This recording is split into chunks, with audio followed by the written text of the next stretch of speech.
Are you a lifelong fan of General Hospital? Are you a new fan who wants to know more about the history of the show? Do you enjoy talking about the show with others? Do you find yourself yelling at the TV? Is your self-care an hour a day in Port Charles? If so, we invite you to join hosts Amanda Kimmel and Shannon Coach at the place where all the hidden conversations take place and secrets are revealed. Meet us at Pier 54, a General Hospital fan podcast.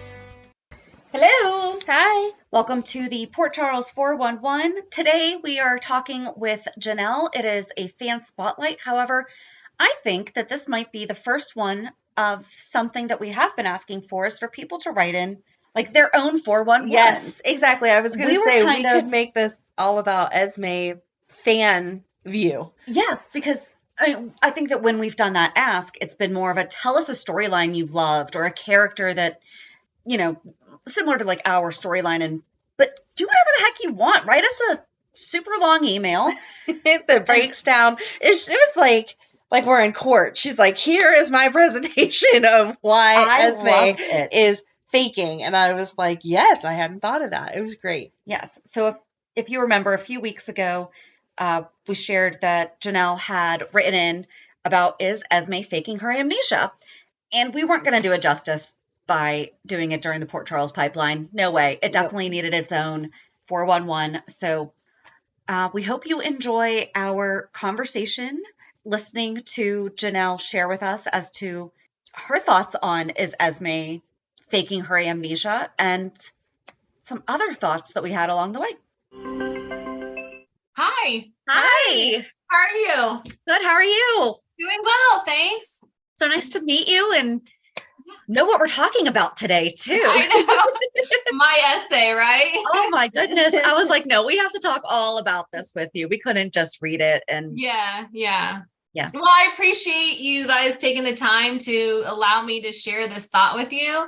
Like I said in my email, I have no one else to talk to about this in my friend circle.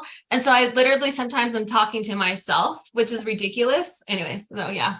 No, we understand. That's kind of how we started the show. We're like, there has to be other people out there that talk about this stuff. So. Yeah, exactly. So, yeah. Yeah. So why don't you just tell us a little bit about yourself? Okay. Oh, I'm Shannon, by the way. Sorry, Amanda. Shannon and Amanda. Okay. I was like, okay, let me just say this before I get into the whole story about myself. I've binged your podcast from start episode to end, recent in a month and a half. Oh my goodness. Yeah. So I was trying to listen to voices to see if I could recognize who was who, right? But anyways. Yep. That's okay. Yeah. So, okay. So about myself, do you want my GH story, generally speaking? Whatever you want to tell us about you. Okay. Yeah. Well, I'll tell you the GH story. I, like many a GH fan, started watching when I was a little kid. My grandma would watch my sisters and I after school and on summer vacations. And she watched the trifecta, the All My Children, One Life to Live GH kind of thing, right? Mm-hmm. And so as a kid would watch with her and watched it, as consistently you can as a kid, right? And then I think it was high school, my mom started recording the show for me. So high school, college, all that kind of stuff, would watch the show. And then after college, I still watched it consistently, but think life gets in the way. And then in 2009, I had bought a house. I was working 2 jobs and I had a hobby that was taking up a lot of my time. And so I was like, okay, I don't have time to watch the show, and I think I was just kind of a little annoyed with some of the storylines and stuff like that. Got away from it, but now I'm back into it more recently than probably some of the other people you've had on the 411s, but or I should say this fan spotlights. But anyways, I've dived head first, feet first, whatever, full deep into GH again. I'm so involved in this show. And so hence why I binged your podcast. I'm on YouTube all the time, watching stuff and commenting and everything like that. So yeah, that's it. You gotta do the YouTube while you can right now. I know. I'm really sad about that, to be honest with you. I'm very curious to see how they're going to restrict it, Yeah. I don't know. It's just so. It's not fair. No. Well, the thing about it, what I don't understand is it brings people back into the show, right? Mm-hmm. It gives it a different avenue, people to watch the show again or watch their favorite characters. And like me, for example, like I was away from the show. Like when I was living in North Carolina, I was away from the show. I didn't have TV 5, 6, 7 years. I did not have any TV. So all those advertising dollars, all those shows and like the networks who look at ratings and all that, I wasn't part of that. And there's many people that are like that. So having YouTube be able to, in my opinion, like cultivate a new generation into these shows, I don't understand why they would want to limit that. But you know, I don't know all the legality and the advertising and revenue aspects of it, but that's just my opinion. Right. Maybe they need to work on what they are striking against right now first. Right. Yeah. And worry about what the fans, who are, like you said, the ones keeping it alive and keeping it going. I mean, there's so many 411s that we've gone back and watched things for the first time from the 70s, the 80s. You know, we watched the cartel the whole way through, and now that entire storyline is gone from YouTube. I find it very sad. I really do find it sad. Unless they're going to bring it back, you've lost history of your show. You've lost this, you know, that fans can either relate to, go back and watch, like you said, or give them intel about future storylines, because they all eventually interlink and they all, like, you know, this affects this storyline and how the characters interact with each other. And I just, you know, unless they're going to bring it back on a streaming platform, how do you gain revenue or, you know, bring a new audience or keep an audience to a show that you're limiting access to? So anyways. And are they going to break it down into the segments per storyline, the way that I'm just going to keep using a cartel because like it was a storyline specific playlist. Right. Yeah. It was great. Sometimes you would see hints of things that you're like, oh, I have to go back and watch that. But like the Ice Princess and everything, that was very, the Asian Quarter, it was very specific. Yeah. And we were able to focus on the first one I got sucked in on was Dante. Because it was the first like amazing playlist we were supposed to record. I was like, I am not ready yet. I'm still watching him because what was it? I don't think I watched when he first arrived. Right. And so like I had missed all that. Like I knew, you know, you just shot your son, but like I knew it, but I hadn't seen it. And I was like, I need to watch this. And I did. So good. It was so good. And now, you know, I don't know if that one is still there. Right. But if it's not. Yeah, I'm curious because I know you guys have mentioned it on your podcast. I haven't done much research. I hate almost even saying like names out there of channels that I like because I don't want to give anyone fodder to like look at them and like strike them. You know what I mean? Yeah. But there's a few that they literally clip. They don't clip like the whole show, but they'll do little clips of a specific, you know, characters or, you know, like you were saying, characters mostly, and they'll clip them together. So I don't know if it's like under a certain time limit that they allow it to go through or certain amount of content. Who's to say? But I mean, they're all like interlinked at some point. Like I don't know the corporation hierarchy, but somehow YouTube has got to be connected in some ways, or could be to ABC or the networks or whatever. Like just get on it already and let's figure this out. That's kind of what my opinion is. Because I'm definitely, you know, if they were doing it with the new shows, okay, now we have different ways of being able to watch it, but especially the older ones. I mean, come on, let us enjoy the 70s, 80s, 90s storylines that we can't find anywhere else. Yeah. And the thing about it is, like, I think we've said it before, but you're losing fan engagement. You know, you're losing fan engagement. You're losing current fan engagement and you're not gaining new fans. So what are you going to do for this type of show, you know, or other shows in general, not even just, you know, soap operas, but other shows in general. So anyways. So what led you to sending the email? We have still not read it, by the way. Oh, okay. Yeah, that's fine.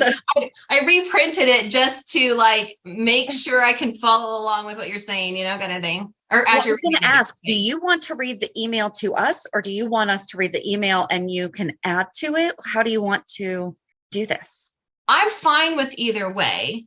If it's easier for you to read it so that instead of listening to my voice, I don't know. I can either way. Yeah. Okay. Yeah. What do you want to do? Yeah.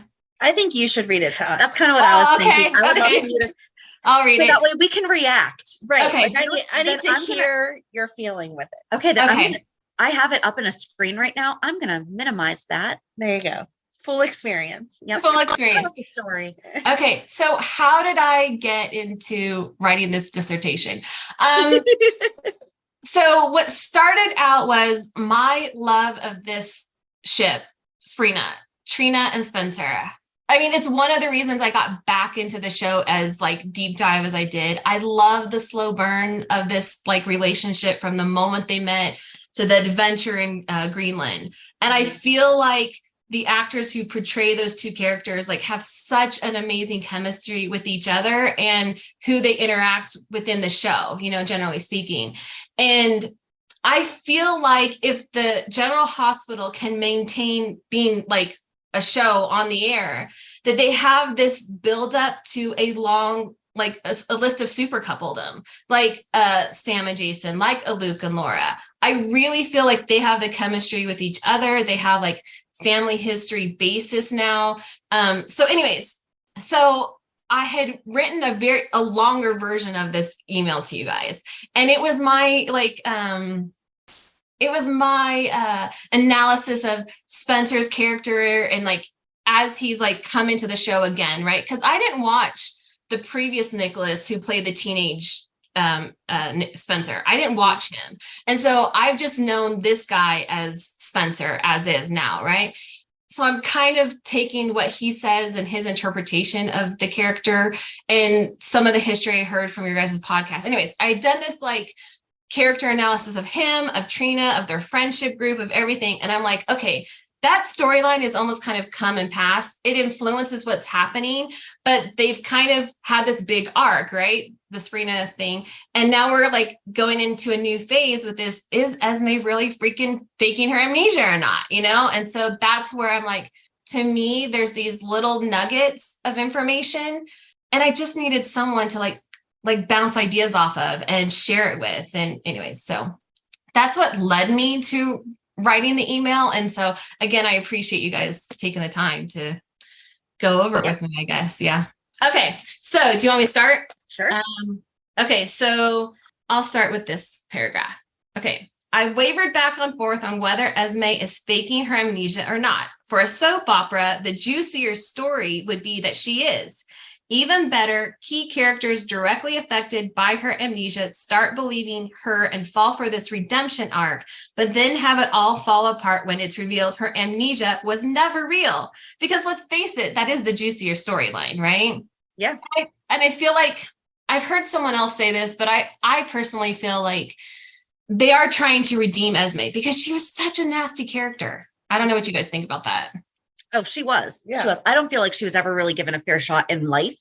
Like, true. You know, but I do. I think that they are trying to redeem her through that. Instead of, okay, we'll let you go. Hold on. Okay. I'll write this down. Okay. So with all that we now know about Esme, I just don't trust she's lost her memory. Let's look at the lead up to the amnesia storyline, which I call Act 1. So until her father is revealed to be Ryan Chamberlain, we are given the impression Esme's reason for being in Port Charles is to support Spencer. However, we learn that the real reason she's in Port Charles was to connect with her father and carry out his plan to separate Ava from Nicholas.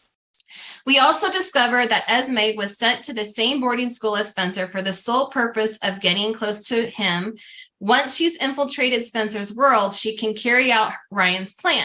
How does she do this? By creating barriers between his familial and friend relationships. She consistently fuels Spencer's hatred of Ava, which perpetuates the friction between himself and Nicholas, all the while pretending being the misunderstood girlfriend who is not accepted by Trina, Joss, and Cam, pitting herself against Spencer's friend group. Some examples of Esme's tactics and manipulations are, and then I list some. So that's kind of my interpretation, because I feel like in the beginning of the story, I mean, Spencer comes to town. We don't even know he has a girlfriend at first, right? He's lied about that. Then we discover that she's in on like the stalking of Ava and Nicholas. And then we also learn that she's the one who like ups the ante. Like Spencer's stuff is pretty juvenile, right? He's got the spider thing, the hand. I can't even remember. There's maybe another thing, but she's the one who like takes it up a notch. The car explosion, using Ryan's voice to, stalk Ava with, involving Avery. That's her. That's who she is at the core. She got Kiki's badge. Oh yeah, that's it. Yeah.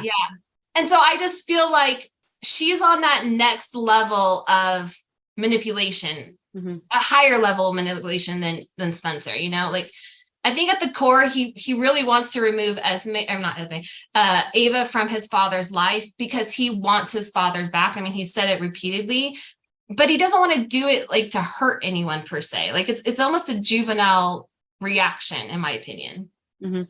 So anyways, and I think Esme worms her way. I mean, so anyways, some of the things I was saying is examples of how she like manipulates Spencer and his like world.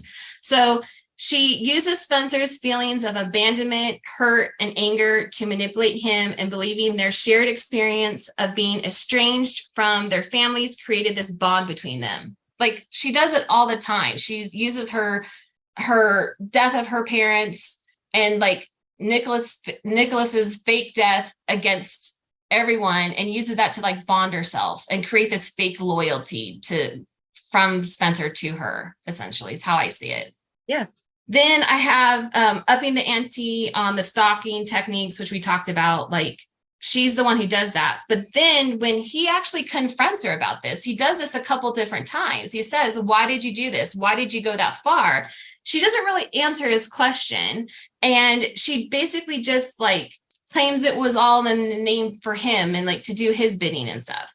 And then uses Spencer's sense of loyalty to her to fully take responsibility for like all the stalking incidences and pay the penalty. Like she consistently tries to say, I'm the only one who loves you. I'm the only one who's there for you. I'm the only one who like knows what you're going through, kind of thing.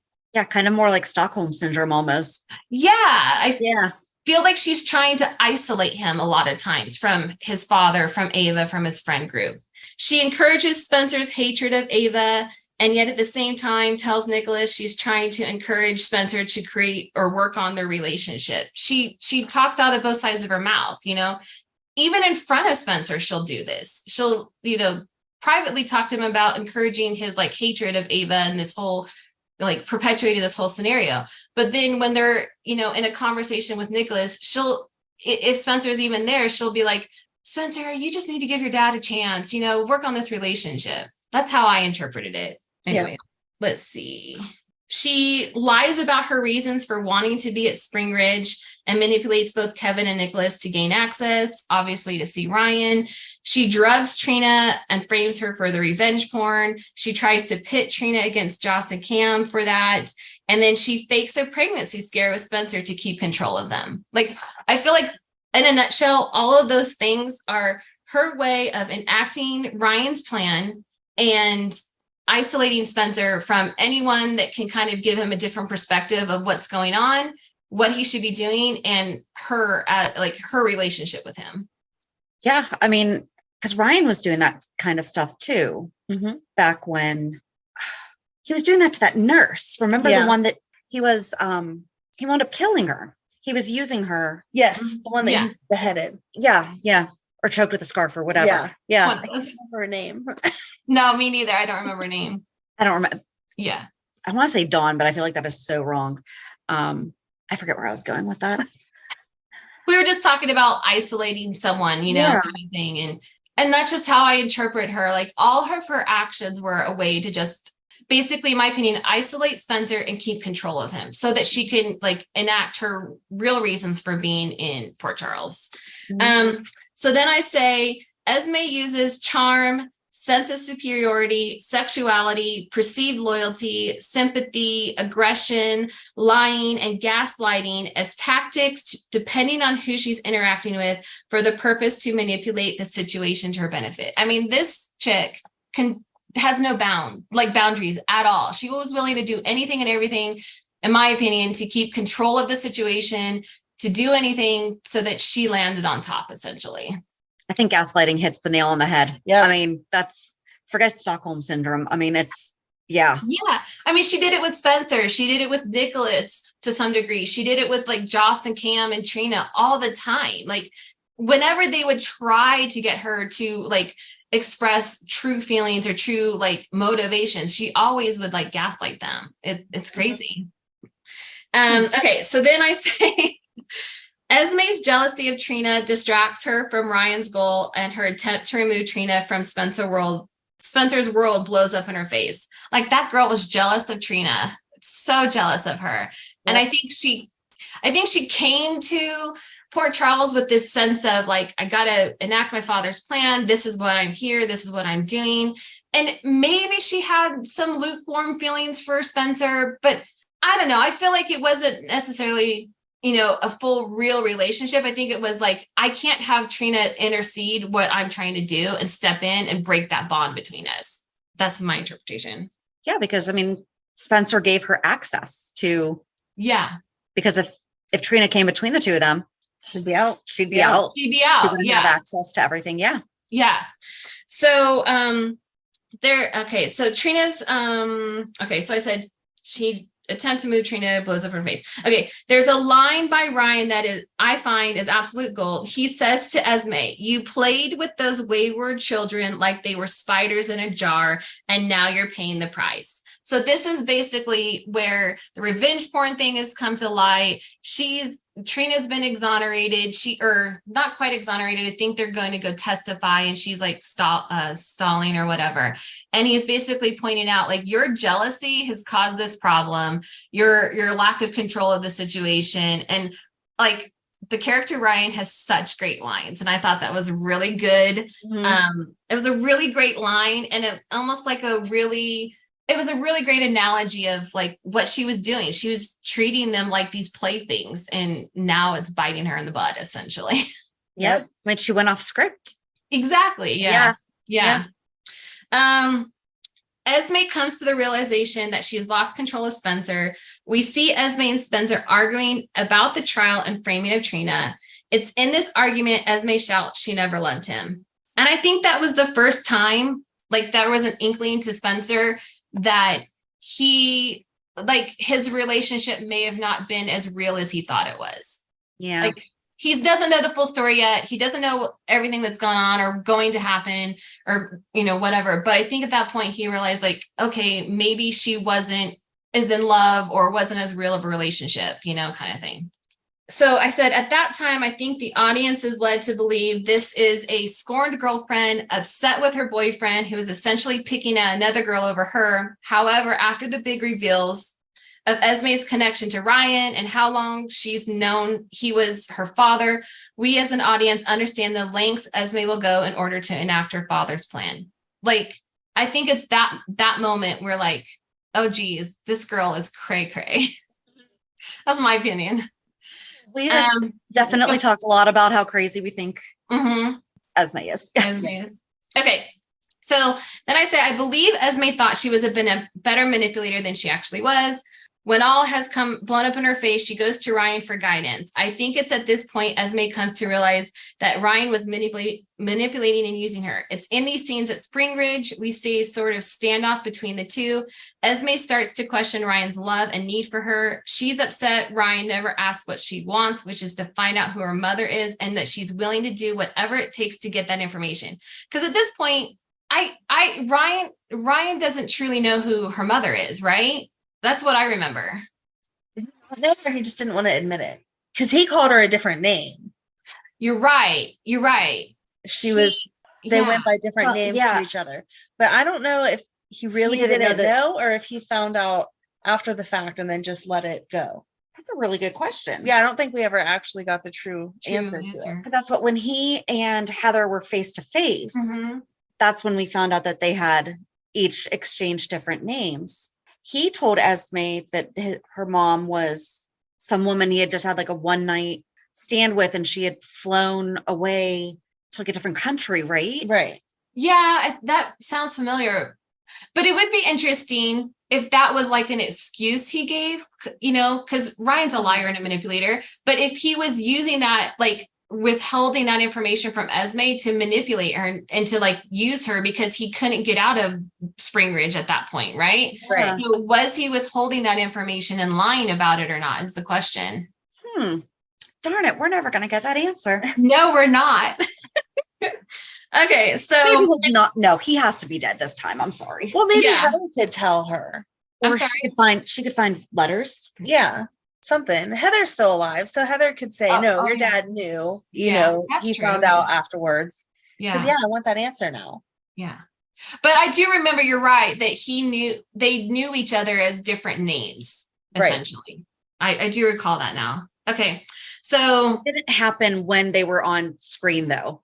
No, that was all rewrite. Right. Yeah.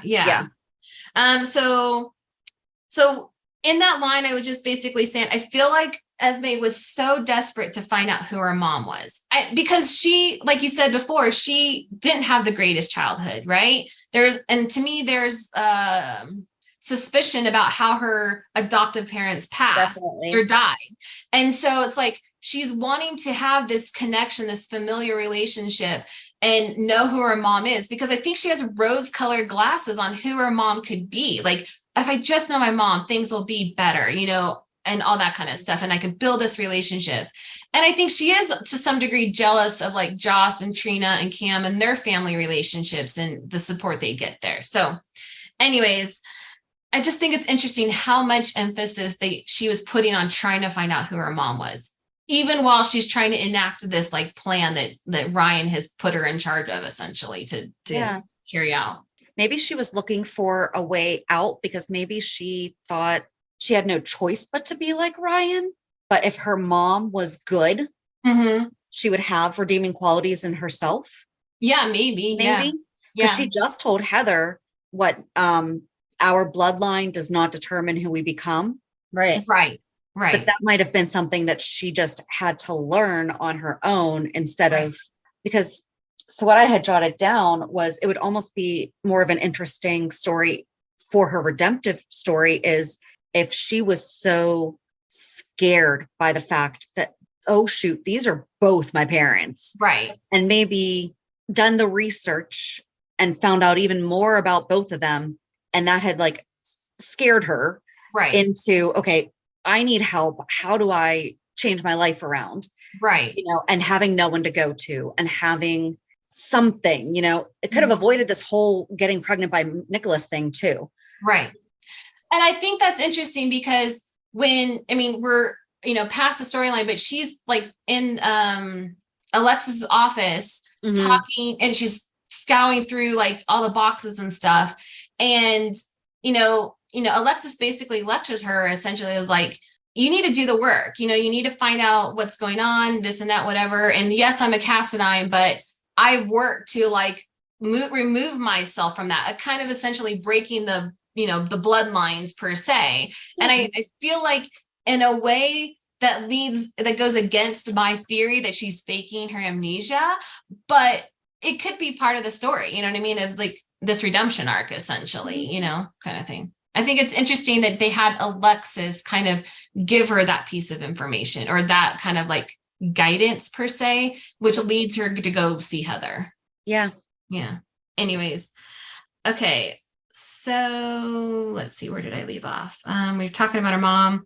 Okay. So this is where, she's gone to Ryan for guidance. She's gone to him and is like, hey, this is basically all blown up my face and whatever. And so they're kind of arguing back and forth. And so at some point, Ryan tells Esme if she was compromised, then she's no use to him.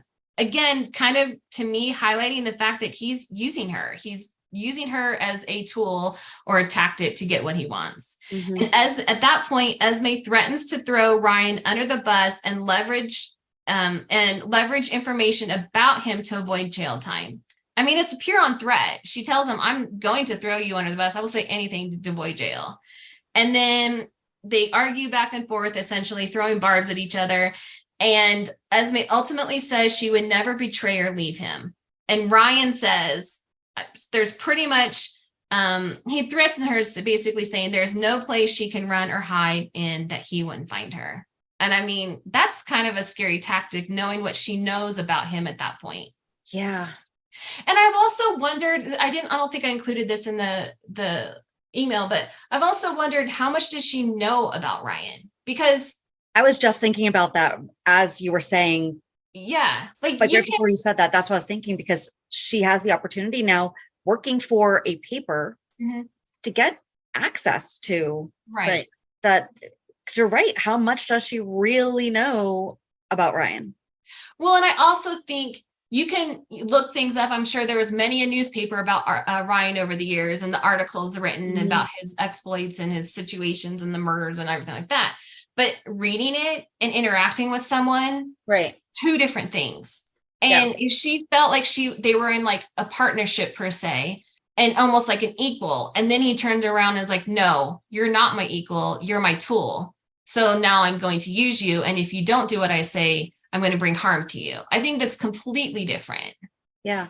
So because Maggie knew who Ryan was. Her nanny knew who Ryan was. Did she know that Esme knew who her dad was? Yes.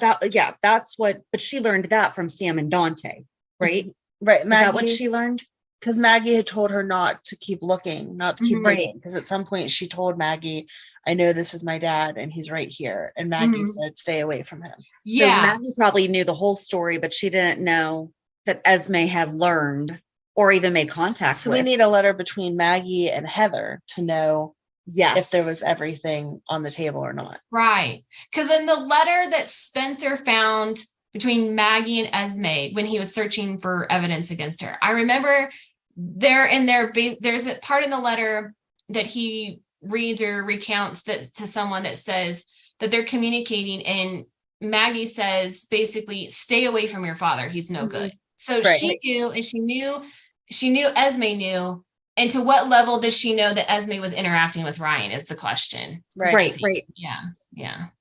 I still feel like they did not do enough with Maggie. They played that up so much. I mean, I was so excited for it. And then, Well, and it's interesting too, because they purposely showed when all's come to light, to some degree, when Ava finds out that, Nicholas and Esme slept together and Esme is trying to flee the tower and they're fighting, like she's writing some kind of letter. She's putting a letter in an envelope. What does that letter say? They're fighting over it. They're arguing over it. And then eventually she throws that letter over the parapet, right? Mm-hmm. So we still don't. So we don't know. No. But then when they're burning her stuff, they purposely show like a letter again. So is it two different letters? Is it multiple letters? Like, because she kept all these letters right in a box. They purposely showed that letter going over, and they purposely showed letters being burned. So all of that knowledge is like gone. You know what I mean? Yeah. They were trying to Avery find the letter that got tossed. Yeah. Like it's just somewhere on the island. And she can be playing and be like, oh, Mom, look, I found this letter. It needs to have been found, though, where it has obviously rained at least once. And it's near the rocks. Yeah. But like they have to have found it under a rock or something. So that way it's at least maybe muddied or. Right. Yeah. Something. Okay. Oh, yeah. Okay. So basically that's kind of like what I call end of Act 1. Basically, Ryan's threatened her, she's on the hook potentially for this revenge porn thing. She's got legal stuff. Everyone, well, at least Spencer doesn't trust her anymore and all that kind of stuff, right? So then I said, as Act 2 is Esme's miraculous return. Yes. Stupid thing.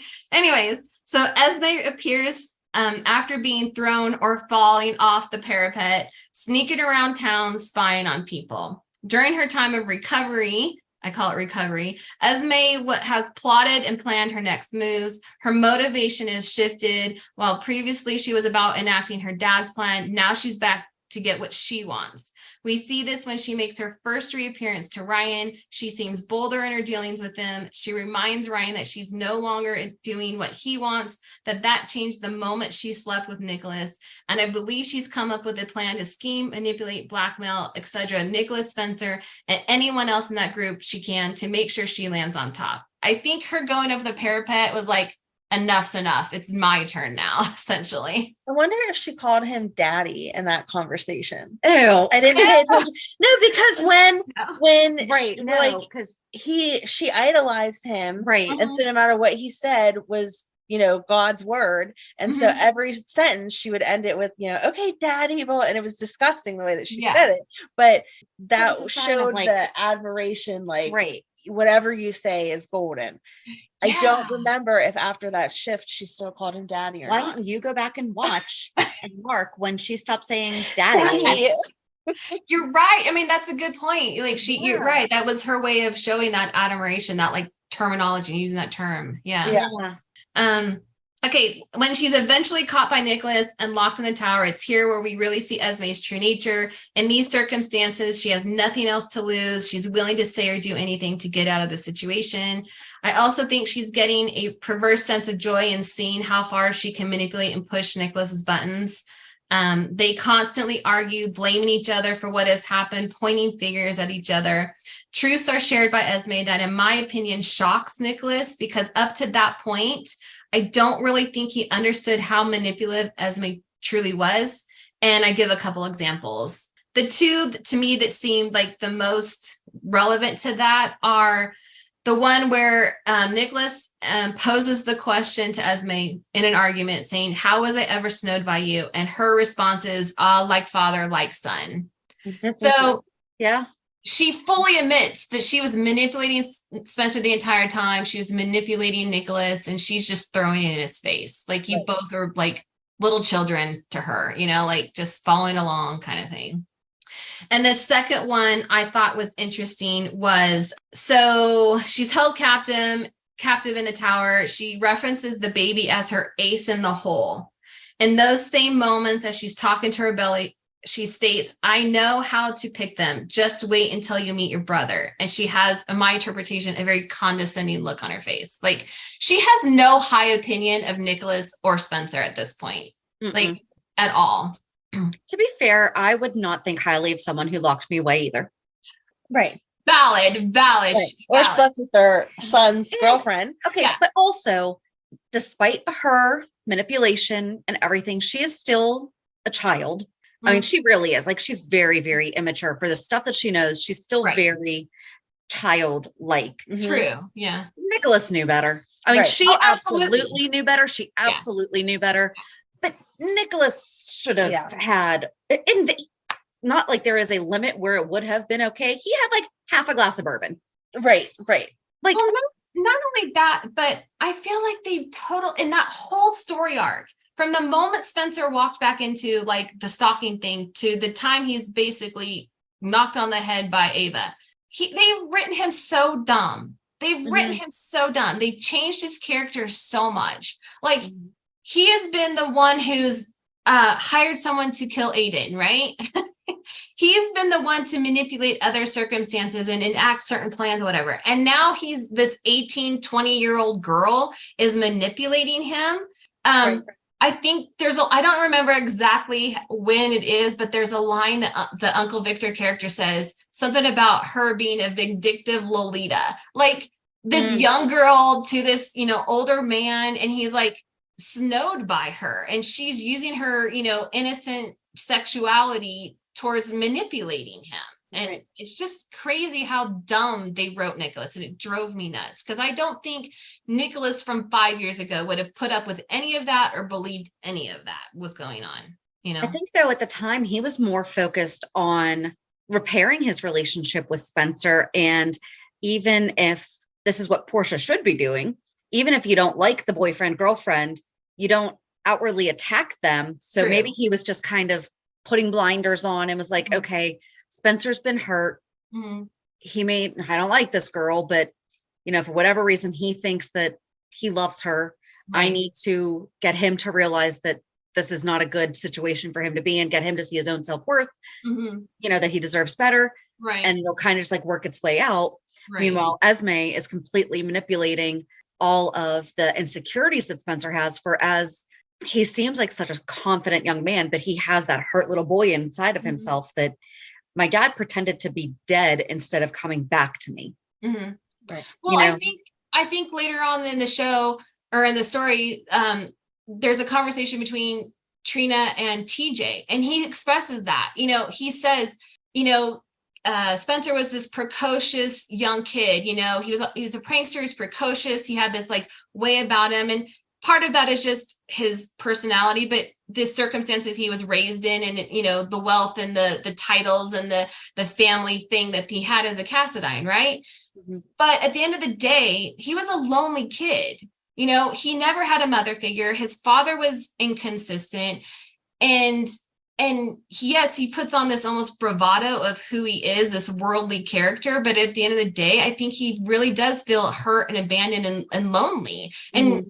And as much as in my opinion, as much as he claims that Joss and Cam were his friends, I don't think they really were his friends. They try to play that up. But in the beginning of him coming back, to me, they don't seem like friends at all. Mm-hmm. So him latching onto Trina is his like first friend in a way, that doesn't see him as, I think you said at one point, as a Cassadine or as an ATM, as someone who of this privilege or wealth and like can get them anything. She sees him beyond all that. And I think that's what first intrigues him about her. Well, and she didn't know who he was. She had no preconceived notions. She had she had nothing to base it on other than I'm sitting in the park and there's this guy. Yeah. Yeah. And that was it. Right. It was the first time it's like a celebrity when they marry the person that they've dated before they were a celebrity, because they're like, I can't trust anyone that I meet now. Right. Because do they love me or do they love this? Mm-hmm. I need to be with the person who loved me when I was no one, that I couldn't give them anything. Yeah. So going back to what you were saying about him having this arrogance about him or confidence about him, I think it's just all a facade, really. Mm-hmm. But anyways, okay. So, so this is the real meat of the story, I guess. Probably all of that was lead up to kind of like to condense my like interpretation of the story up to that point, her actions, her interactions with people, possibly the reasons why she may be faking her amnesia. So I said, is it really amnesia or just good manipulation? Act 3. Things come to a head when Esme feels her only recourse is to take extreme measures in escaping. This time she jumps off the parapet and eventually lands on the Hanan Star.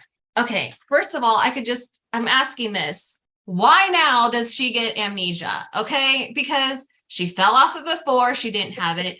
How many times has Nicholas, Ava, hasn't Jason, like all these people have fallen off the parapet and no one has gotten amnesia. They've either died or miraculously survived, but she's the one who gets amnesia. Okay, I just say True. Yeah. Okay, so here's my first bullet point and reasons why I think she might be faking. So she just pulled herself out of freezing water on the verge of dying by either drowning or from hypothermia. She sees 2 people standing on the boat, not that far away from her, and she just stands there. In my opinion, if you don't know who you are, you're just like survive this crazy situation. You get on a boat, you see 2 people there. Even if you don't know why you're there, you would be afraid for yourself. Why aren't you yelling, help me, help me, help me, help me? She just stands there and stares at them. Drives me nuts. If she had at least, like, if we had seen her pulling herself out, stood there, and as she was going to say something, passed out. Right. Then you're like, okay, should he even get a chance? I didn't even think about that. Okay. So she just stands there and it says, in my opinion, she realized it was Spencer and Trina. She's about to witness them kiss, right? Because they're really close, whatever. Yes. And I think it throws her off balance. And of all the people at that moment she could see, it's these 2, right? For a variety of reasons. One, she's lost control of Spencer. She's doesn't like Trina. She doesn't want that relationship to happen. She knows she's got legal issues because of that whole situation. And she's just escaped from the father. Like, there's so many reasons for her to keep quiet at that moment.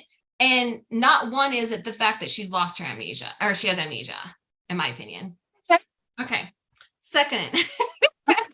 I'm kind of already changing my mind a little bit just based on that. Okay. Second, she awakens in the hospital and discovers she's pregnant. I could chalk this up to really good acting. Okay. I've not been pregnant. I know you two have children, so you can answer this question for me. But in my opinion, you've just woken up, and if you have amnesia, the last thing you remember is your flat stomach. Now you have this protruding stomach. Wouldn't you notice that before someone else has to say something to you? Wouldn't you feel different? Wouldn't you possibly feel the baby moving around? Wouldn't you do all those things? Even if you're just laying there, you could see your belly like protruding. You could feel things. You would feel different. You might lay your hand on your stomach and it's a lot bigger than it used to be.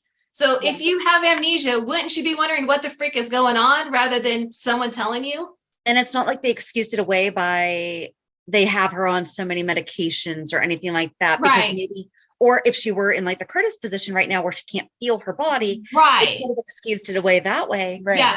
Or like, even if she just opened her eyes and looked down and been like, holy heck, what is this? Yeah, exactly. Yeah. So I'm like, why don't you recognize that something is wrong with your body if the last thing you remember is that you were not pregnant? So anyways, okay. The next one I have is she recognizes no one else who comes to see her except for Kevin, who is Ryan's twin brother, right? So Spencer, who she had a relationship in for at least a year and a half, no recollection. She doesn't recall who he is. Nicholas, who is the father of the baby, someone who held her captive, who she's had this like, in a way I find antagonistic like relationship with, right? She doesn't recognize him. The one person she recognizes is Kevin. And I wrote, and when she does first see him, I think she looks frightened. He walks in the door and there's this look on her face like, oh crap, in my opinion. And it's like, I thought she was trying to determine if it was Ryan or Kevin who entered the room.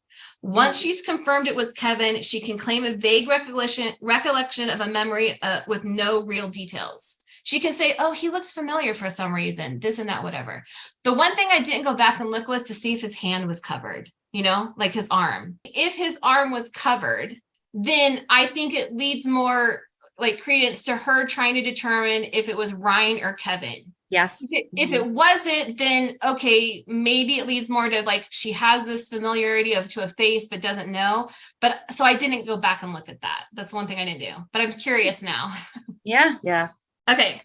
Okay. When in the hospital, she interacts with both Nicholas and Elizabeth, as well as the police. By claiming amnesia, she can see how they treat her, what questions they ask her, and what they have to say about this situation. I think she was in information finding mode to determine her next moves because if she didn't have amnesia, she knows that they're looking at her for potentially the hook killer stuff and the revenge porn stuff, right? So she's got these two legal issues going on.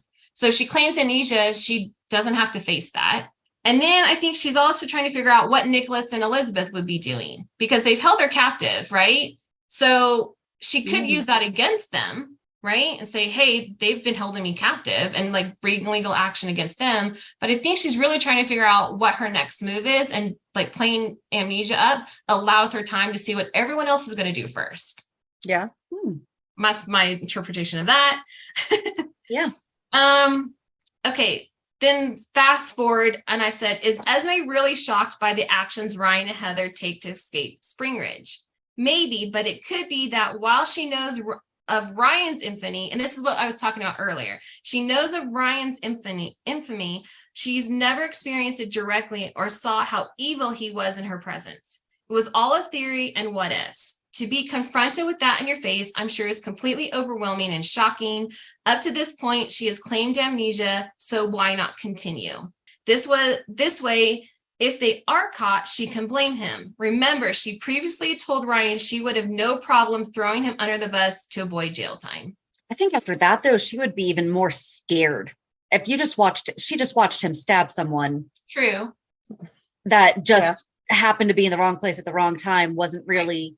he was in his way, but wasn't actively against him. But if he were to do that, I think she would probably be thinking, what's stopping him from doing that to me when I am saying that I will take him down? Right.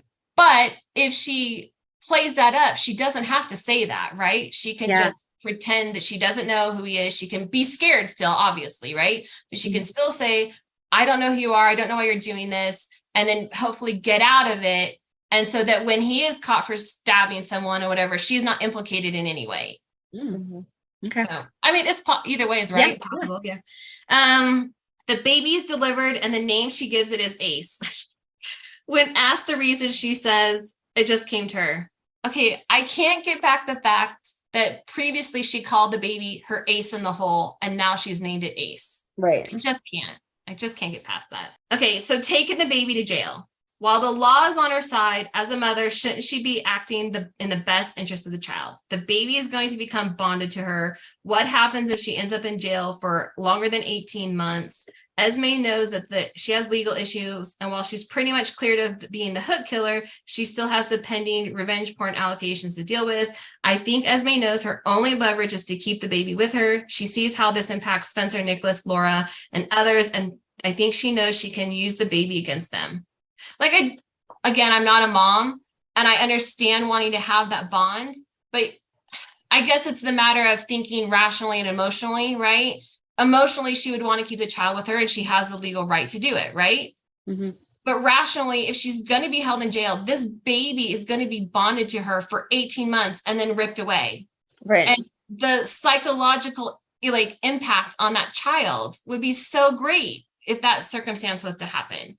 So I just wonder, what is her rationale, if there is one, for keeping that child with her beyond saying, I know that this is a way to keep a leverage. Mm-hmm. Anyways. Yeah. Okay. So Trina goes to visit Esme at Spring Ridge. Esme calls her out for coming to see if she's telling the truth about her memory loss.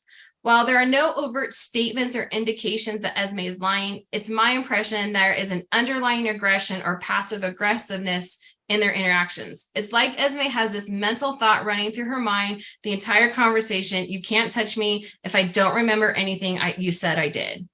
I also find it interesting. One of the first questions that Esme asked Trina is if she's Spencer's girlfriend. Why would it matter? Yes, Esme could say that Trina would be spying on him, but hello, couldn't she be there because of the revenge porn situation, which Esme knows she's being accused of orchestrating and framing? So why does it matter if she's Spencer's girlfriend? Yeah, especially if she doesn't remember who Spencer is. Yeah, she doesn't remember Spencer is. She doesn't remember the relationship. She doesn't know any of that. She's being accused of this revenge porn. So if she has amnesia, I don't think that matters. And so I don't know. I just felt like there's this underlying tension between the two, Mm-hmm. And anyways, Esme manipulated her way back into moving in with Laura. So yes, Spencer tried to use his money to separate Ace and Esme. However, Esme could have said no, that because the law is on her side, she's Ace's mother. If Spencer wanted to pay for a rented room for her and Ace, she would be grateful and would compromise by coming to some kind of agreement where Spencer could regularly see Ace. But she didn't. She found the best compromise was for her to live with Laura again, which includes Spencer. For two people she claims she can't trust, she sure finds a way to constantly be around them. She consistently tells Spencer she wants him nowhere near Ace, then purposely chooses to move into a household knowing he will still be there. Right.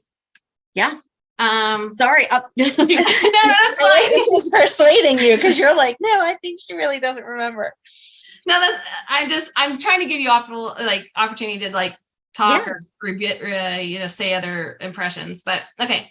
Trina comes to visit Spencer to see how the baby is. She's surprised to see Esme there.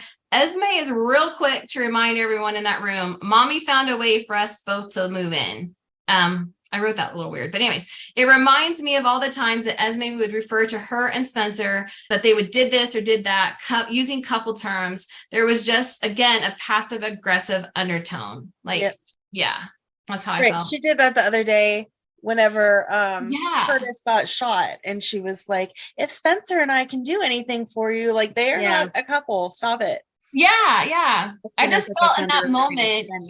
That moment at the hospital you're just mentioning, and the one I was talking about, she was just real quick to put her and Spencer together or insert her into that situation. And I just felt like up until that point, you've said you don't trust Laura, really, you don't trust Spencer, you don't trust Nicholas, and yet if you really wanted, obviously she has no money, right? So she needs some support, right? Then tell Spencer, tell Nicholas, then give me a room somewhere and we can come up with a compromise. Like right. the law's on my side. I'm this child's mother. So let's work it out, kind of thing. But no, she didn't. Okay. Esme is given a job by Alexis. She is super exuberant and gives Alexis a hug. This reminded me of the time she did something similar to Laura, essentially being over familiar with someone before you've developed a friendship or a relationship. I cringe recalling the time Esme called Laura grandmother. So bad. Anyways, once she's on the job, she can't believe her job is to be a receptionist. It just gives a tinge of entitlement or privilege that even in her amnesia state is beneath her to answer a phone. Yeah. Yeah, she would not remember job skills or, even if we're going back as far as she doesn't remember the past 5 years, she's still young enough. So, typically that's like a 15, 16-year-old job, Yeah. It's super basic. It's hi, welcome to McDonald's, Yeah. She hasn't had a career that she's forgetting. Yeah. She's not forgetting the job. And it just felt like, like I said, it was just this entitlement or privilege. Like, this is what you want me to do. Like, you have no money, you have no way to support yourself. Like, shouldn't you be, grateful for anything you're given?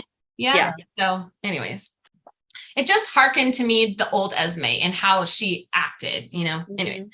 Esme's constant interruptions of Spencer and Trina while they were hanging out at Laura's, while Laura's out of town. And it's Esme and Spencer taking care of Ace. So Trina stops by because she knows Spencer has been occupied with Ace. So why not come hang out and try to get some quality time?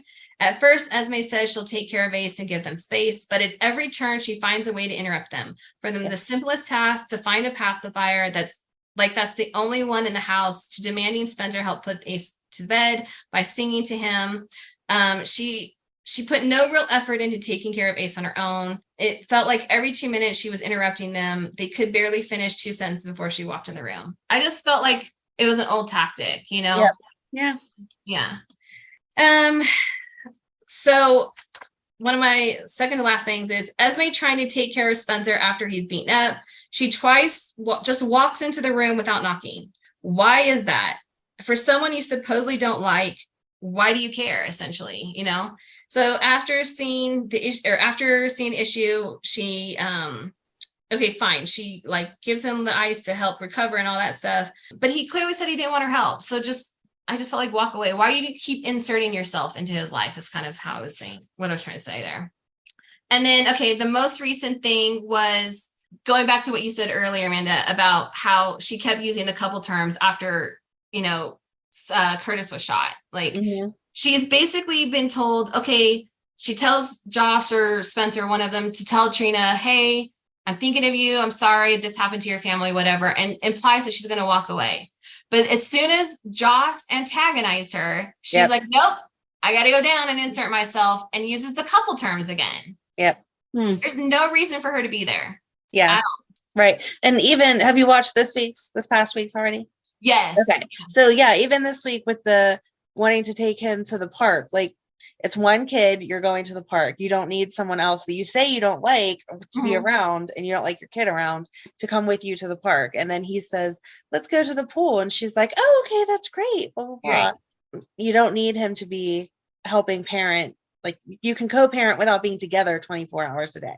Right. So I said, in the end, maybe the powers be at GH don't know if they want Esme to have amnesia or not. Maybe that will change in the future. I just think there are undertones that imply it's a good possibility. We know she's willing to play a long game.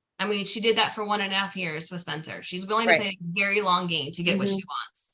So I also think we are short a truly bad, evil character. Victor is dead. Ryan is dead. Faison is dead. Helena is dead. Currently, Heather is locked up in jail. I think the product of two evil individuals, Ryan and Heather, Esme is the next big villain of Port Trials. She's got that bloodline. She's got that thing. She didn't grow up with them like some of the others did, and like we were trying to say earlier, bloodline doesn't determine who you are, but, she did interact with them. And I just think Port Trials needs another good villain. Some of these big character villains are no longer on the canvas anymore. So why not be the product of two really crazy people? Why not it be her? So that's the end of my synopsis of why I think she has amnesia.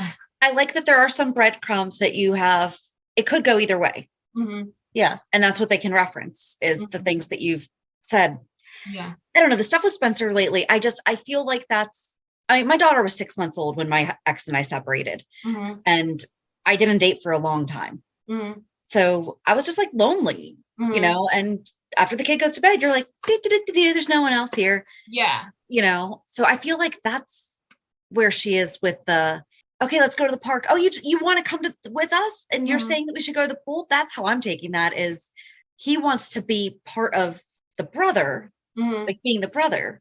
But is she trying to force the relationship? Yeah. Or is she going back to the way that she met Spencer? Right. And manipulating him. Yeah. And it's interesting because this last week of episodes, I don't think it was just this week. I think it was the week before too. There was a couple scenes with them, and it actually made me question, is my theory still valid or not? Because when she goes to see Heather, right? I lean on the fence for this because she goes to see Heather and she's not asking Heather about who she is as an individual, like how her and Ryan, I don't recall her really asking how her and Ryan met or any of that history. Her first question is, why did you give me up? And I'm trying to imagine if I did not remember who I was, right? Like, would that be the question I would ask? Why did you give me up? Because to me, it goes back to her wanting to know who her mother was at all costs and feeling, abandoned by her biological parents because they gave her up, right? So if that's her first question, I kind of straddle the fence because then she calls Spencer. I was like wanting to talk about this and ask questions and all that kind of stuff, which almost leads me to believe because I think she wanted to ask about Maggie, wasn't it? Or something like that. Or that's what happened to her adoptive parents. You're right. Yeah. So if she didn't have amnesia, she remembered everything. Why would she be calling Spencer at that point to ask about her adoptive parents, right? She has that history. She doesn't have to ask him that. Right. So if she doesn't remember, then she does. Right. Exactly. Right.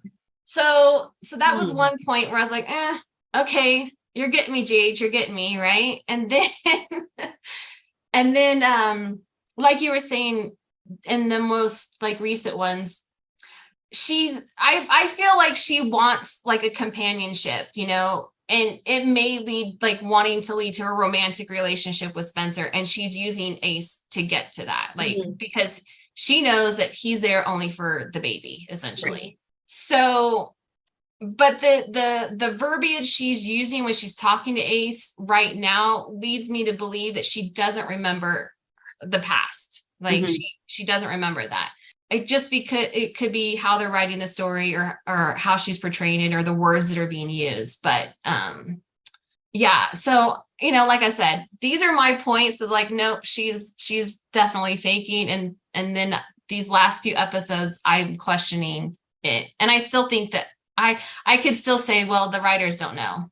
Yeah, that's very likely. You know, I mean, we've seen how many storylines go, like the hook could have been so much better than it was, and was that they just didn't know where the end game was going to be. And they knew that they wanted to bring Heather in somehow. And that's what happened, or, what if Maggie was Heather's sister?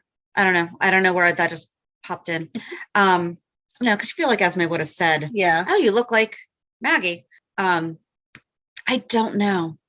Because maybe she at least is having the same gut instincts, I guess, come up with some things that maybe she's like, oh, this is how I think it should go. Right.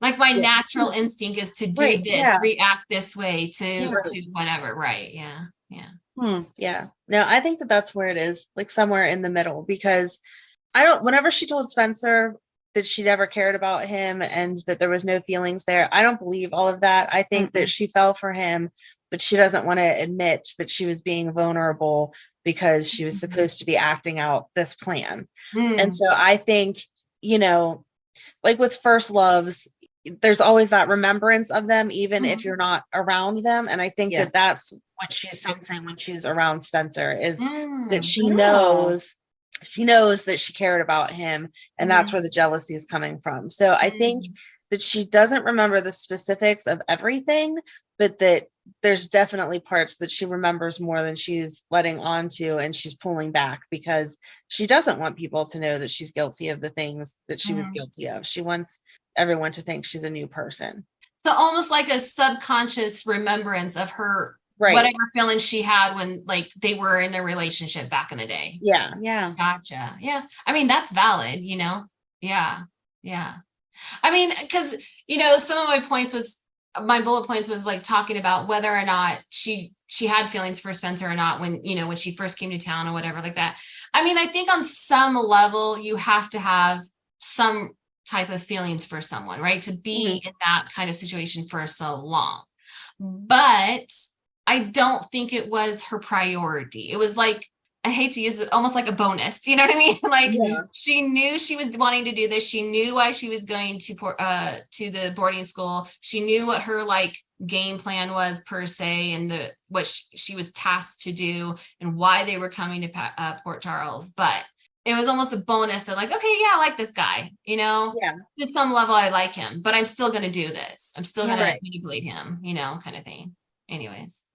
I don't know. It's so good, but I'm very curious to see what these new, because wasn't it, I had read somewhere that the scripts from the original writers has ended. Yeah. We were just talking all about it tomorrow. Well, Gotcha.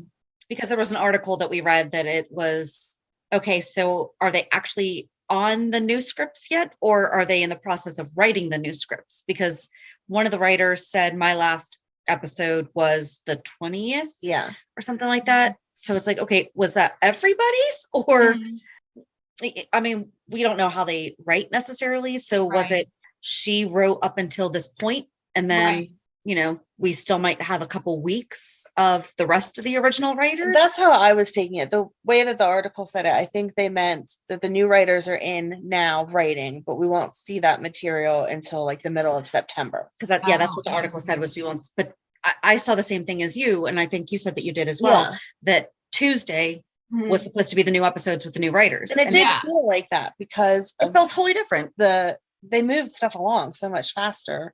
And why would they start Lulu, Carly getting Kelly's, with the current writers knowing that they were preparing to go on strike? Right. Because they said that they stockpiled quickly, or not quickly, but they knew that there was a good chance that they were going to be going on strike. So they did overtime work. Yeah. Which just goes to show like how much they really care about their job, that they tried to make sure it lasted as long as it could. I'm sure that they weren't expecting to still be on strike almost 2 months later. May to June, July, August, so 3 months. But Bobby hadn't passed away yet. No. So they didn't know that was going to be happening. And Jackie hadn't passed away. Sorry. They didn't know that they were actually going to be doing that storyline. Right. It makes sense. It makes sense. They seem to have known that Jackie was sick, and so they were pulling her back some. So it would make sense that these scripts now say, like this week when Carly says, oh, grandma's away getting Luke's stuff together, that was already written just because they were pulling Bobby back because of her health issues. Because I think we all agreed that like the nurse's ball was pretty much Jackie's farewell. Like that's what that felt like. Yeah. When you look at it now, it definitely feels that way. It's no, I am totally an emotional wreck too. Sometimes like that, I cry at the drop of a hat myself. But it does feel like it was her farewell and like her last hurrah. When you look back at it, maybe it wasn't necessarily technically what they thought at the time, but they were trying to put her in the forefront because they were uncertain about her health, Right. Yeah. But I did read somewhere that Laura Wright, because they were asking, like, people were asking Laura Wright about, well, is this because, Jackie Zeman had passed, like her getting Kelly's and all that kind of stuff. And she said no, that they had already written that was going to happen, but it could be because of health issues or, right. Yeah. The storyline they had created and Carly needs something to do other than sit in her house. You know what I mean? Right, yeah. So it could have been a combination of things, but it wasn't specifically according to what she said. Yeah. It was probably to make sure that it was already established. Mm-hmm. And I mean, like you just said, that they made sure that Carly had something to do. She does already know how to run a restaurant.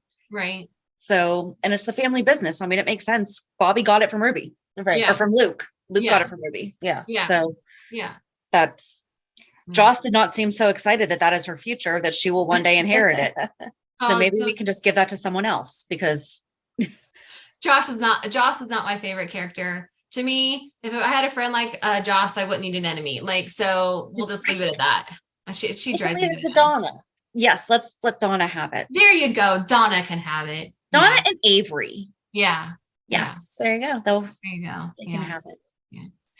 So I guess my just question to you is like, what are I know I'm more on the fence that she's like has amnesia, but I'm curious what your guys' thoughts are, I mean, that she doesn't have amnesia. So I never thought that she was faking until you pointed out some really good things, that it would be believable if they come out and say she was. Because I hadn't picked up on a lot of that stuff. That interesting, especially when she came out of the water and just stood there and stared.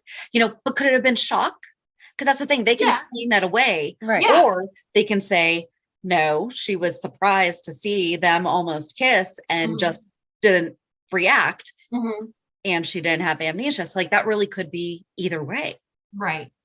And it could be it could be the lead up too of how they're going to share this story, because if she is faking, when she first came to town, we knew something wasn't right with her because of the antics that she did and all that kind of stuff. But I feel like we felt that she was there to support Spencer in whatever way shenanigans that he can get into. She was on his side, and she was one of those people that you just have an icky feeling about, but you can't put your finger on, but there was no blatant, like, obvious thing that she's trying to manipulate everyone. It isn't until later on in the storyline where she sees Spencer pulling away from her and getting more involved with Trina. She sees him getting more involved with Joss and Cam and them trying to pull him away from her, that you see the more manipulation that she's attempting to do, right? Obviously the revenge porn situation and all that, but you see the evilness. I mean, her drugging Trina, you see her manipulation of Spencer when he gets out of Spring Ridge and she's faking the pregnancy. She walks out that door and she gets a smirk on her face when she knows she's got him by the hook at this point. You know what I mean? She's got him on the edge that he's going to now try and figure out whatever that is, that they've got this, fake pregnancy kind of thing going on. You see her reactions to her manipulations at that point.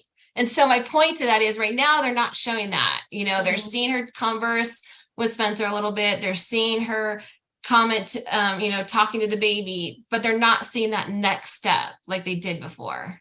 But maybe that's what her gut instinct is to manipulate the situation, and so that's kind of what she's doing out of habit, because she's done that so much before but it's when she feels like she's losing her target, I guess. But so I'm really curious, because Heather brought up, you don't know what happened to your adoptive parents. Yes. So what was that? When did she reach out to Ryan? Because, she started to go off script with Ryan and everything, but she felt like she was earning his favor by doing his bidding and everything. But then she tends to overcompensate in the wrong way by over manipulating whenever she feels like she's losing her puppets, when she's not getting what she wants. She's, for lack of a better phrase, overkilling, even though she hasn't killed anyone. Yes, she did. Oz. Oh yeah, she killed Oz. That's right. Oh yeah, that's right. So she's willing to go there. She's willing to go there. Right, right. But I still don't think it's okay. But maybe that's well. Is that her reaction because she thinks that's who she's supposed to be, and she just doesn't know how to control those emotions? And she's like, "Oh, I'm feeling jealous, therefore I should kill someone, or I should hurt someone, or I should fake a pregnancy." Or maybe she drugged Nicholas too. Maybe that's why he was okay after half a glass of bourbon. Right. Yeah, that whole thing was really weird. I mean, she was definitely trying to manipulate him and all that kind of stuff. I feel like the things that she was doing could kind of be like seen through. Like he should have caught on, as someone who has a lot more experience than her in life, in every way of life than she does. Right. He should have seen through that.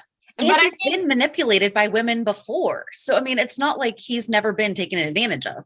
Right. And you would think that would be a learning lesson, right? A learning, like, hey, I recognize this behavior, kind of thing. That I don't want that to happen again. He learned at her age by sleeping with his uncle's fiance, who then faked her pregnancy of his child, what that girl was doing. And I don't feel like there's really an age that you learn that you shouldn't sleep with your son's girlfriend. That's just I agree. Like ingrained in your brain. I was saying, like, he was her age when Catherine, an adult, did that to him. Yes. Right.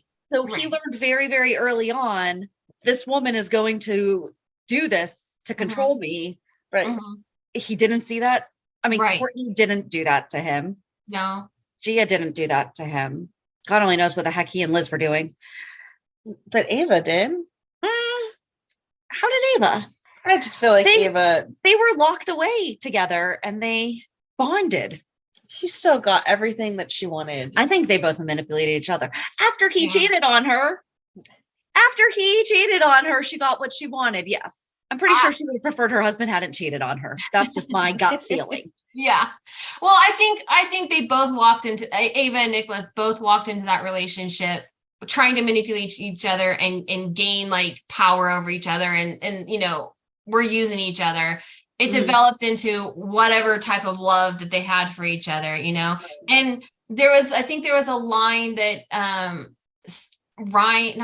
Kevin used about how like Ava was like his drug. Like he was just, he would literally do anything for her. And if that meant estranging himself from his son, that was fine. Yeah. He was willing to give that up, in my opinion. So anyways, but yeah, that whole situation was just crazy. And I think they just wrote him over the last 2 years to be dumb. Why hasn't Kevin hypnotized Esme? Yeah. And why hasn't he been more involved in like interacting with her to kind of like interpret what's going on with her, Right. Even if it's the guise of Laura's husband and he's living at his house and they're there, know? Because he witnessed, he wasn't giving her therapy or whatever when she was Spencer's girlfriend, essentially, right? And when they were, before the amnesia, before all that stuff, but he could see her manipulations, and he on some level tried to warn certain people, but I felt like, why aren't you voicing this a little more with Laura and other people, not necessarily Spencer, because like you said before, you're trying to give that illusion of acceptance on some level, right? But like to Laura, to Nicholas, to some of these other people that are adults that are in that world, why isn't he saying like, she's a little someone we need to watch out for? Yeah. She's reminding me of a young Ryan. Right. Yeah. Oh my gosh. She is. Yeah. Or even after that came out and he found out that she was his niece, why didn't they have that conversation of, true. So, your whole family is not that way. Right. Here's your dad's story though. I mean, Ryan was abused and that still does not always produce Ryan. Yeah. Right.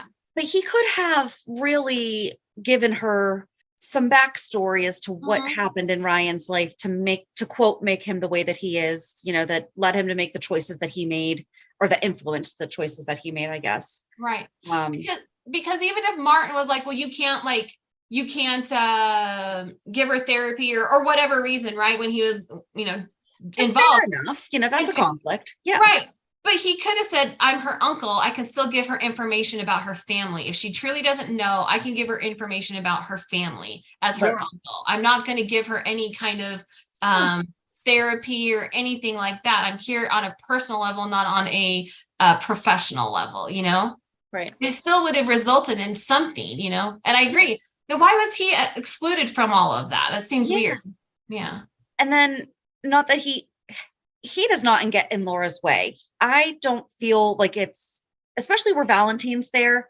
And I think that would have just been more peace of mind for him, but also because Valentine's familiar, obviously, with the Cassadine family. But I don't feel like Kevin would have found it necessary to go with his wife. No. To stay, he probably would have said, you know what, I'm going to stay behind in Port Charles because this is a mentally ill child, young woman who has a newborn Mhm.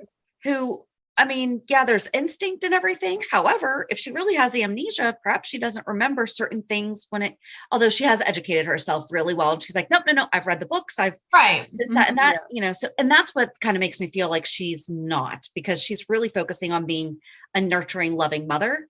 Yeah. Yeah. Where I don't feel like the old Esme would. Right. And still try to be in that circle. I could see her if she had left Mm-hmm. and we saw her sidelined, Mm-hmm. still not amnesia, Right. but trying to take care of the baby. Yeah. Then maybe. Yeah. She wants to be a better mother than Heather was. Right. But I don't think she would put herself in the vicinity of everyone else for that to be like, that's a real good opportunity for her to slip up. If I see what you're saying. I'm not explaining it really well, but like you go. Yeah. By her, if she's faking her amnesia, by putting herself directly in constant interaction with Laura, with Spencer, with his friends, with Nicholas at the time, it's a good opportunity for her to slip up. And they're the pretense she has amnesia and she's trying to pretend to be this good mother. If she were to extricate herself from that stuff, and be on the periphery of them and give them access to the baby when he's born and everything, but she's not living with them, she's not daily interacting with them, it's easier for her to fake amnesia than not, per se. Right. Like she is with them 24/7 basically. Yeah, and that's a lot of, true. I can only imagine that's a lot of work if she is faking. Right. I mean, that's a great point. Yeah. Yeah. I hadn't thought about that until that's why I love these conversations. Yeah. But yeah, I mean, there's also just so many holes. Yeah. That like Kevin really should be here. It's not realistic that given Laura's 45 years, right, that she suddenly needs help, or and needs help from Kevin. As much as he's a nice guy, he does not have that nice experience. Guy. He's not gonna go blowing up anything for her. No. It just seems almost like he would be in the way to any things that they would get involved in based on his lack of experience with the things that she's done in her lifetime along that realm. Or did they bring him for the cryptology stuff? Because remember, that's how he and Laura bonded. Yeah, he and Laura connected over. He was like doing all that cryptology stuff. But I still feel like she could take a picture and send it to him. That's true. Because right now he's just a liability. Like when she was in the house with Valentine trying to figure out where Nicholas was. Right. They said that he was back at the hotel. Right. If there's bad people following you, they could go to the hotel and kidnap your husband. Right. So you should all be together. Yeah. Yeah. Yeah. It doesn't make sense why he went. They had to give an excuse to get him off the screen for whatever reason, you know, and it bugs me. I like John Lindstrom. He can do so much. Yeah. He can do so. There are so many. Okay, I don't know if you guys have you listened to the Stephen Bradford. Yeah. Bradford, thank you. Their podcast, right? I mean, I think I've heard you guys say that before. Mm-hmm. And I would agree that prior to a few years ago, I think people looked down on soap operas and soap opera actors and them branching out and whatever. But there's so many good actors on this show right now. Mm-hmm. It is unbelievable. And the fact that, I mean, I'm sure from an emotional and maybe political and the rightness of it all, they want to be on strike with their fellow actors, right? I get that. But I also could see from their perspective, hey, this is consistent work, you know? Many actors don't have consistent work. And I think there's a different perspective now on being on a soap opera actor, especially when you have really good writers and storyline, you know? I wonder if the soap actors can't go on strike, girls. They'll get fined. However, if they are dual, so John Lindstrom also has a production company, I believe. Oh, I didn't know that. Oh, he does his own films. I wonder if that has anything to do with like, could he, I'm not going to Google that. I'm just going to Google that. I'm not looking up all of that, but he does. He has his. I'll look it up later. I will. Next week, she'll talk about it. I'll have my answer then. But I mean, that's true. He's an actor, director, and screenwriter. So if he's part of that, if he doesn't have the Writers Guild, right?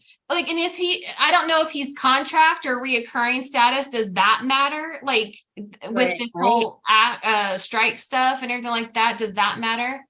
I don't know. I don't know. It's interesting. But I think they just have so many good actors.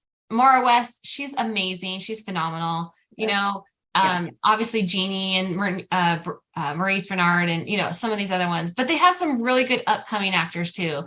Like, I think, I mean, again, I mentioned earlier that I didn't watch the prior Nicholas who played Spencer. I think it's ironic they found another Nicholas to play Spencer. But anyways, I didn't watch him. And I went back to watch the storyline from the beginning because I kind of jumped back into GH in the early middle time frame. So I didn't see his first scenes on screen with the prior Trina. And when you go back and watch those, I was like, oh, they're pretty stiff. The writing that the words they gave him to speak were very juvenile, very cheap, I thought, you know. And I was like, oh no, come on, kid, let's make it work, you know. But he has developed as an actor, and I think he has taken this character so far, and the nuance of his style of acting and the emotions that he can exude and everything like that have just been phenomenal. And the amount of people, like legends, that he's been able to work with on this show in his first stint on like the soap opera world is crazy. So crazy. Some of these actors never got to work with these people, you know, and they've been on the show for 5, 6, 10 years, you know, they never really get to work with them. So it's great.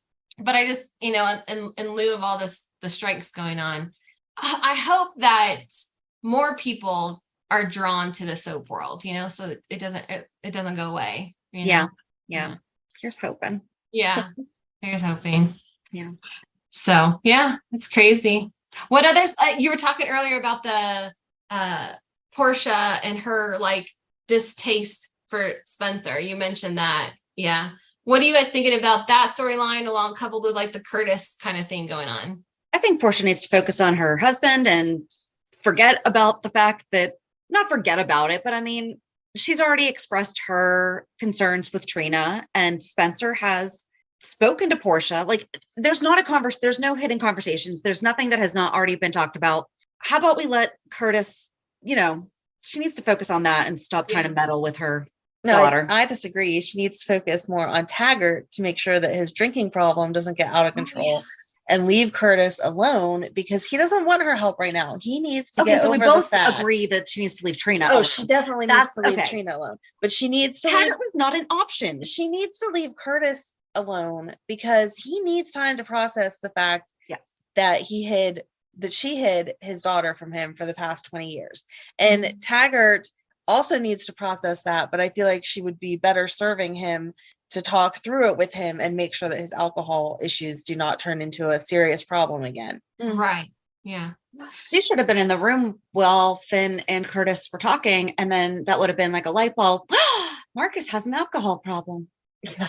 And then that would have gone. She only asked about Trina and Curtis. She did not ask about Taggart. I just throw Taggart in there. He belongs in there. I forgot about that scene. I forgot about the scene where he's pouring the flask, you know, into that cup, and it was so heart-wrenching. Like, it's heart-wrenching to see where he was in this whole like paternity situation and his feelings toward it and all that kind of stuff. You know, I really hope you were talking earlier about how it seemed like potentially the new writers and this last week we might be seeing their work and how it's potentially moved things along maybe quicker. I'm very curious to see how they're going to write Trina, because I always felt that she was a confident, self-assured, kind person. She spoke her mind and not in a negative way. She might have been blunt, but she was coming out of a pure heart of like, this is who I am. This is my expectations of you as my friend, my family, romantic partner, whatever it may be. Right.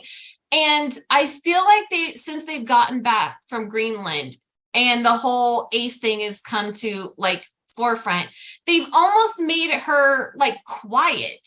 And I don't feel like that's Trina at all. I don't feel like, I think she would try and give Spencer a, leeway to figure things out. But there have been times I felt like he's asked for her opinion and she's just backed away. And I don't think that's her at all. I think she would kind of give her opinion when he's asked for it and try to be supportive and whatnot. And I don't know. It seems odd to me that they're not communicating, because I feel like that was their strong point, even through everything, through the porn thing, through the trial, through their not being friends, through the Greenland thing, all that stuff. Their strength was their ability to communicate with each other and be like honest. And I don't feel like that's what they're doing right now. Or at least have her having the conversation with Joss saying, my mom was talking to me about this and this. So like, I'm not trying to meddle in Spencer Ace. You know, like I'm trying to let them, you know, like, right. I honestly think that all of this stuff is enough to break her. Maybe not permanently, but make her really question, why have I bothered being such a good person? Because all this bad stuff is happening all around me. And, you know, can you actually trust anyone that's around you? Yeah. You know, because I mean, now she's pretty much lost the trust of everyone but Taggart. Because like she told Curtis, he's the only one that ever kept his vows. Yeah. That we know of too. And I find, you know, to go back to Portia and like kind of stepping away out of Trina's relationship, you want up to this point, like Spencer is her like support system, right? She doesn't have a good relationship with her mother right now. She's trying to figure out what's going on with her stepfather, and now he's in this situation, right? Taggart, her dad, she's like, their relationship is strained because they're both feeling it. They've admitted like this whole situation has strained their relationship. Like Joss, to be honest, is not a good friend. She's off being mesmerized by Dex for some inexplicable reason. And after she cheated on the girl, the guy that Trina said, I think I like Cam, and Joss goes, oh no, I do.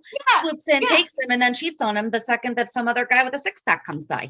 Right. And so Spencer is her support system. And I think he was, you know, I mean, I think they've developed it, but they really cemented it right before the Greenland thing, and then through the Greenland thing, and then through the paternity thing. Like, and so now her mother's like, nope, you don't need that. Like, I just find that really, really like disgusting behavior, essentially. Like, you know, like this is crazy. Anyways. Yeah. And that I wonder if they're going to bring William Lipton back, because I had heard rumors that Cam was coming, or that he was coming back to the show during the summer break, but with the writer's strike and everything like that, I wonder if they've developed any of that storyline. Right. Yeah. I don't know. I really want him to come back. And summer's almost over, so yeah, probably not. Yeah. I really wanted him to come back anyways. I'm sure he'll be back at some point. Just we need the writer's strike to be over. Yeah. I really wanted him to come back this summer and kind of give Joss like her comeuppance, essentially, you know, because up until now, she still truly hasn't told Trina. This is what bugs me about Joss. I'm sorry, I'm totally going off on a tangent, but this truly bugs me about Joss. From the beginning, she always dumped on Spencer for lying, his like manipulations, his entitlement, his wealthy, like, you know, threw around and all this kind of stuff. Yeah. I feel like she's kind of cut from the same cloth, even though she doesn't recognize it. Trina needs to give her a mirror. Yeah. And I was rewatching early episodes of this of this whole like storyline, and Joss does not know how to shut her mouth when it's needed.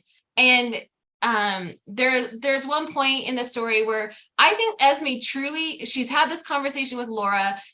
Laura's basically called her out and like, you're not going to build a relationship with people if you keep acting this way or whatever. And I think truly Esme had this light bulb. Okay, this is not working for me. I need to build these relationships with Trina and Joss. I need to go apologize and all this kind of stuff. Right now, granted, she had already videotaped them, but I don't think she was actively willing to put it out in the world yet. She goes to apologize. Trina's willing to accept her apology at face value. Joss will not. And at that point, Joss antagonizes Esme and basically throws Trina under the bus by sharing the fact that Spencer got her this like Valentine's gift, you know, and all this kind of stuff. Doesn't keep it a secret, doesn't respect Trina's boundaries in any way, shape, or form. And then later on, when Trina's basically mad at her, Josh is like, well, Josh's like, I'm sorry you're mad at me, but I'm not sorry that I did this. Again, ignoring her feelings, ignoring any of that. She's not a good friend at all. And so Trina needs to hold up a mirror to this girl all the time. So I didn't think about the fact that it is actually all Joss's fault that all that came out, because she shared Trina's information. Yep. Yeah. She completely shared Trina's information. And I think Esme would have kept it and possibly used it in the future, but I don't know if she would have blamed Trina for it. I think the way that, yes, she was jealous of Trina and she wanted to break up that bond between Trina and Spencer. Absolutely. But I think she would have used it in a way to hurt Joss more than Trina. Yeah. But it was a way to hurt Joss was to get at Trina. And that was just twofold for her. You know what I mean? But it was Joss's continual antagonizing of Esme that I think pushed her over the edge. Yeah.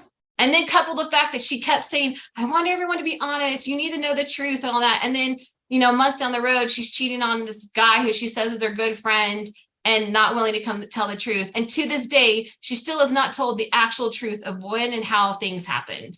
Mm-mm. Yeah. She drives me nuts. Anyways. Because it makes her look bad. Yeah. She's a highlight reel person.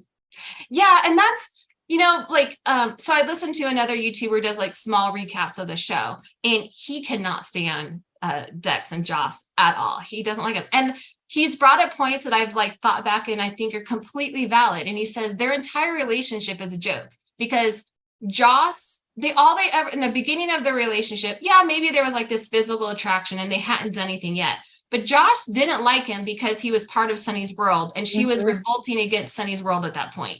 Then all of a sudden she sees him in a different light for good reasons. He helped rescue Ava, I think a couple other things, but she saw them potentially different light, right? He helped her find a bracelet in a garbage. True. That's not enough for me to fall in love. No, absolutely. But for whatever reason, and there's a physical attraction, I'm sure, but all they ever talked about was Sunny, her negative feelings for Sunny, his involvement with Sunny's life. Everything was always about Sunny. It was like, you don't even know who this guy is. You don't know who his family are. You don't know. Now you know why he's in town, but it was in for like shady reasons, all this stuff. So all they really have is this physical relationship. There's no substance to the relationship. And they keep pushing them forward. And I'm just like, they're boring. They're boring. Coupled with the fact that I'm really annoyed how she did Cam dirty. Like, it just is like, I just don't like them. I am right there with you. I fast forward through them all the time. Yeah. And I don't fast forward through the show. Like, yeah. Oh, that's interesting. And I fast forward through them and I fast forward through when Carly and Drew are going at it. I'm just like, I don't need this. Did Cameron Matheson leave the show? Do you know? I don't think so. No, they're boring. No, he was just on the other day with Cyrus. I'm sorry. I meant like, is his contract up and they're kind of like phasing I don't know. I don't know either. Don't know. Yeah, they're boring too. I don't like them. I have to say Carly's not my favorite character either way. And then he's boring. His character is boring. So she's just annoying me lately. Like, I'm over I'm done so great so far. No, you haven't. Yeah, Carly has everything because she married someone else. And it drives me nuts that they're trying to rewrite that history. Yeah. I wish they would bring back some of the female friendships. I feel like this show does really well at promoting male friendships, but not female friendships. Like, I remember the days of like Liz and Robin and Emily and Lainey, and they were all interacted. They all had some had better stories or bigger stories than others, but they were all friends. They supported each other. They were involved in each other's lives. We don't see that now. We just see women pitted against each other, and it drives me nuts. We see like Liz and Portia, and they're like, "Hi, bestie," and it's like, when did that happen? When did Sam and Maxie become best friends? I don't know. Right. Oh, we did do a recap that we did a 411 that we were like, oh, that's when they became friends, but to the point where they're like best friends. Oh, because Maxie helped Jason plan the proposal. Yeah, but there was a reason why, because they were at least friendly. Yeah, but not friends. Yeah, best friends. Not to the point where that's my best. No, Lulu is Maxie's best friend. Yeah. Well, I've said this. I think Lulu is Maxie's best friend, but I think Maxie could be Sam's best friend, at least back in the day, because she had no friends. And so who did she have? She had Maxie when Maxie was with Spinelli and in that world. That's who she had. She wasn't friends with Carly. Like they're rewriting that history. She wasn't friends with Liz. She had her sisters, but they were younger. So who did she have? Really, she had Maxie. So I could see where Maxie is Sam's best friend, but it's not reciprocal, So yeah. Anyways, it's such a great show. It's such a great show. It has to stay. Yeah. I know. Well, we've been talking for almost 2 hours now. Oh, seriously? This was so great, though. Thank you so much for writing in that. I'm glad that I didn't read it ahead of time. Right. Okay. Because it was so much better listening to you share. Yeah. Well, thank you for allowing me to share my thoughts and feelings. And this was fun. Again, I love your guys' podcast. It's great. Yeah, I just love hearing your guys' thoughts and feelings. And, you bring some of the history to the show that I kind of, like, as I was saying, I was missed out on, So yeah. That's what we try. Because there's a lot, we weren't either alive for, or we were babies and they're referencing it and we're like, what are you talking about? And, we go back and it was just amazing. So, yeah. Well, and it's crazy. Like they're referencing characters that they haven't talked about in a while. Like they just showed Lulu after 3 years of being in a coma. Right. Like that's so out of the blue. So anyways, It's interesting how they're doing that now. Yep. Yeah. Anyways. It's going to be good. Yeah. Yeah. Well, thanks again. I appreciate it. We'll have to do this again sometime. Yeah. All right. Take care, ladies. All right. You too. Thank you so much. Bye. Bye. So up until now, I don't think that I ever once really thought that Esme could be faking. I loved that as she's giving the information, she's like waiting for your feedback, and you're like, no, I'm just taking it all in because I had not seen this or part of it. Like, I seen it through those eyes. Yeah. That's why I love this. That's why I love talking to you, because it's like, that's not how I watched it. Right, exactly. And then by the end of it, she was like, but then I have to doubt myself because this, and this. And we're like, yes, that's why we doubt it sometimes too. So I can't wait to see how it plays out when they finally reveal, is she faking? Is she not faking? Is it kind of middle of the road where I'm still at, or where it is? But yeah, I just loved it. That was more than a deep dive, man. She was committed to giving every like that reason. We had facts. We cited specific situations. I loved the research right in it. Yeah. I loved the dissertation. Thank you. It was beautifully done. It was. And I just feel bad we didn't get a whole lot of time to talk about other things, because we do try to. I feel like that's okay. She's committed. We're going to have to Esme do it again. Story. Yes. So I am looking forward to this, but at the same time, I'm scared with our current situation. Who's going to write it all? How's it going to finish? And are we right? And maybe they don't even know. Right. Or is it just going to be decided to end the storyline? I hope not. Similar to how things happened No. after the COVID shutdown. They just ended Nail and Dustin because they just had to do some cleaning out, I refuse. I would not be happy about it either. It has to end better than the hook. Yeah. Please. We need more information about her adoptive parents. Mm-hmm. I wonder if that could be what breaks her. Oh, I wonder if that could be what brings her out of the I want Maggie to have a role in that, though. I wish I had thought about that while we were talking. There has to be a letter, a conversation, a something. Yeah. I don't know. It's going to be interesting, though. Yeah. So, yeah, if you have a topic that you would just like to discuss in depth, absolutely let us know. Well, I guess that one time we did talk about the Carly Nina thing, but then we wound up that was a very short, it wasn't short, but it was not. Yeah. We did not go in. We knew that this was basically going to be really the only thing that we were talking about today was Esme. Yes. So yeah, if you have something similar, let us know. We will figure this out. If it has to become a different type of segment that we do, but for right now, it's going to stay a fan spotlight. Yeah. Okay. So join us on Monday. Let's see if anything's moved along either way in the Esme Amnesia storyline. So have a good weekend. And we'll meet at the pier. Bye. Bye. If you enjoyed today's show, we invite you to go to peer54podcast.com to subscribe on your favorite platform. Don't forget to leave us a review. And you can also follow us on many social media channels. Just search for Peer 54 Podcast. Also, we are not perfect, so if there is something that we missed or messed up, just let us know by emailing us at peer54podcast@gmail.com.